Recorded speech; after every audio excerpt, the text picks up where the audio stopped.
Hi, it's the middle of January already. One of the coldest ones for a while here in the UK. So I've got 6 books to talk to you about. It's what I've got done so far. No, I think I'm a little bit behind. I don't know. I don't know. I feel as though I've not read as much.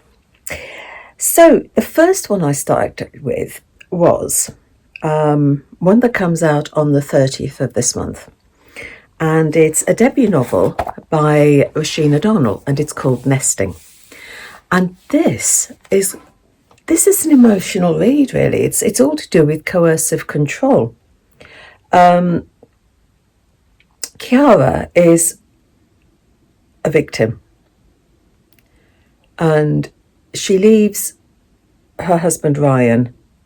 She takes her 2 young daughters, and she leaves Ryan. And she tries to get somewhere to live. And we're in the middle of Ireland's housing crisis. And she's sort of put on lists for a house. And all they can offer is a room in a hotel. And that's it. A room with her 2 daughters in a hotel. And you see the plight of these women who are trying to escape, and with the 2 daughters as well, it's so sad, really, really sad and emotional. And she is struggling to be free of her husband, but he is so manipulative, so manipulative and demanding. At times you just want to shout at her, and because you can see her being drawn back, but what shines through is her strong love for her daughters, a strong mother's love. She will do anything to protect them. And Ryan, you just don't like. So that was that one. Then the second one I read was because I'm reading I've been reading the Caffè Nero Prize Awards, and this is Levitation for Beginners by Susanna Dunn. And this is a real trip down memory lane because it's set in 1972, and I at that point I would have been a couple of 2 or 3 years older than our character Deborah, and everything that, because we see in the story through Deborah's eyes, everything that Deborah talks about, I can remember vividly. The David Cassidy posters on the wall, Donny Osmond's Puppy Love, different things, the things that we ate in the 1970s. It's so much came flooding back when I was reading this. We see things through Deborah's eyes. It's an adult Deborah sort of framing the story, but the story itself is told through 10-year-old Deborah's eyes. And you've got a very strong friendship group at school until Sarah Jane arrives. This girl who exudes glamour, and she's got secrets. She seems to know a lot more than a 10-year-old should do. There's lots that's implied, lots that's suggested. Deborah has got a naivety about her. We're going. The thing that kids used to say, "I'm going out with so and so," and she can't understand what going out means. Where do you go? What do you mean going out? She doesn't understand little things like that. Not a lot happens in it until the end. And the end, everything sort of, things that you've glimpsed along the way, the ending sort of does give you a satisfaction. But it's all things that's from the 1970s, I remember, even the Levitation. Then another arc that I read also comes out on the 30th of this month is the new one by Emma Healy called Sweat. And again, we've got coercive control. It's funny that I've read 2 books this month, unknowingly, really. I picked up, I'm reading them because they're arcs, but funnily enough, they're both about coercive control. You've got the past with Cassie and Liam's relationship, and Cassie is...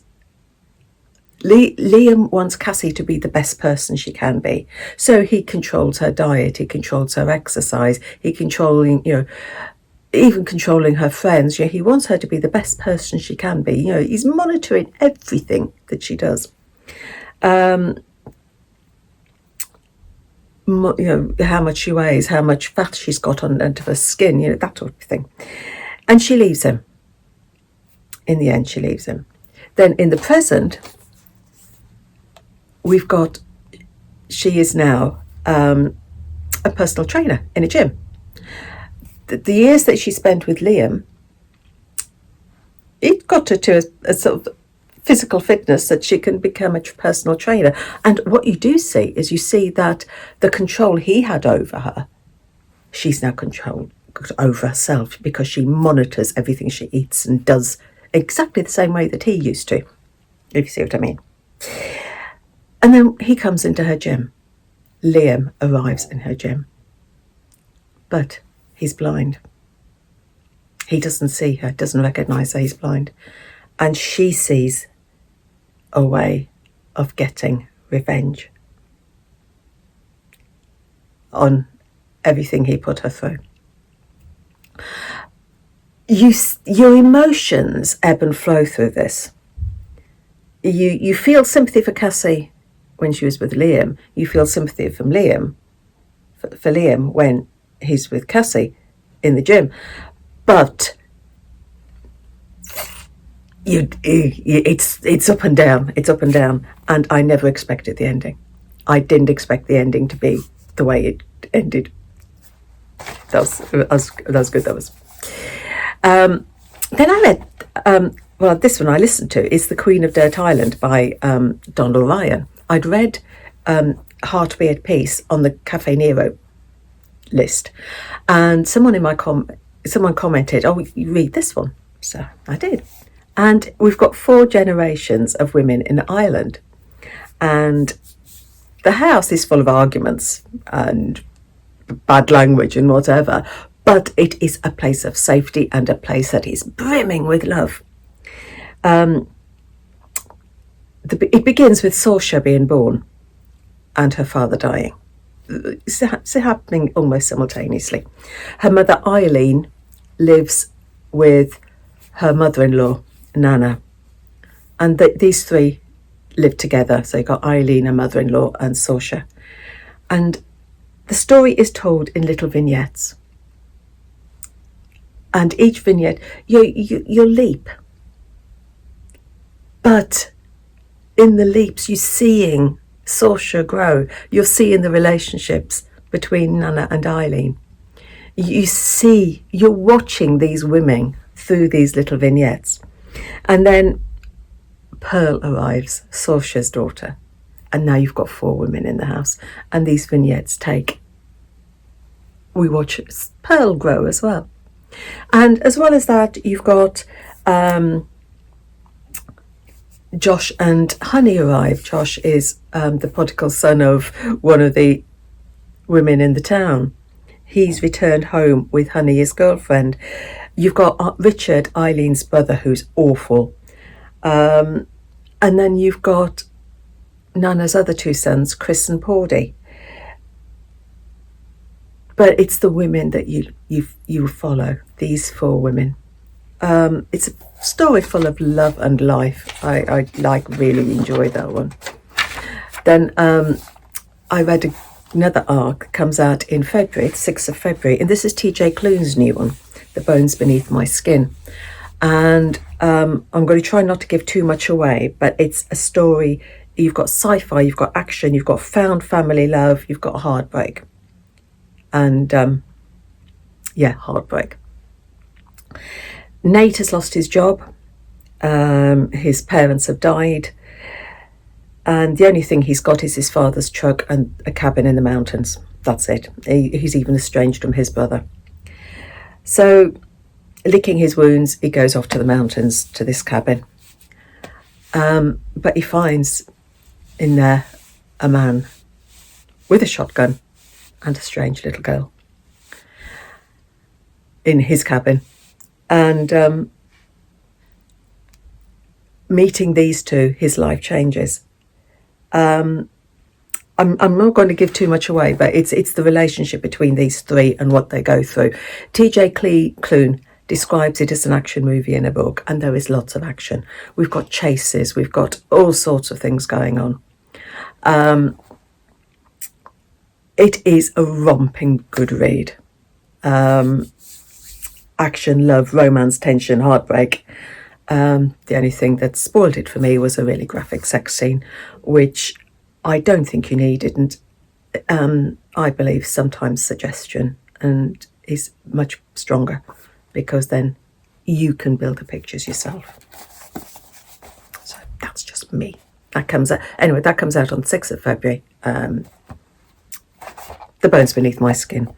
And the final one I read was another arc, and it's Kwame Alexander's Black Star, which is the second in the Door of No Return trilogy. And the Door of No Return trilogy, the lad at the end of that one, we are now jumping ahead, and the lad at the end of the first book is now a grandfather.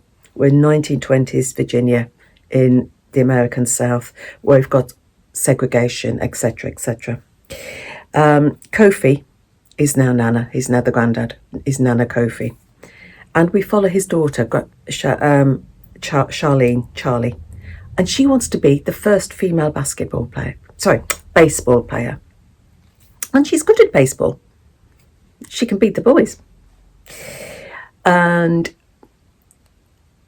we've got church picnics. We've got you seeing life for these people in the American South, where the segregation is. And she makes a decision that has dreadful consequences. Through Nana's story, when he's talking to her, if you've read the first book, which you don't need to have done to read this, if you've read the first book, then you can pick up what happened to Kofi between leaving him and him being a granddad. But you don't need to have read it to read the second one. It's perfect. You can read it perfectly well on its own. You've got it's a lesson in Black history again from the author. You've got the KKK. You've got the inclusion of real people at that time. It's a gripping ending again. You want to know what happens. So roll on the third book. I didn't find it. The first book was really harrowing. This one isn't in the same way. So those are the 6 books that I read first half of the month. My book of the month is going to be Emma Healy's Sweat. I loved the roller coaster of emotions. I loved them, I hated them, I loved them, I hated them, and I didn't expect the ending. So that is my book of the first half of the month. So come the end of January, we'll see whether it's still number 1 or whether it's been knocked off its perch. So that's it for now. Happy reading. Take care.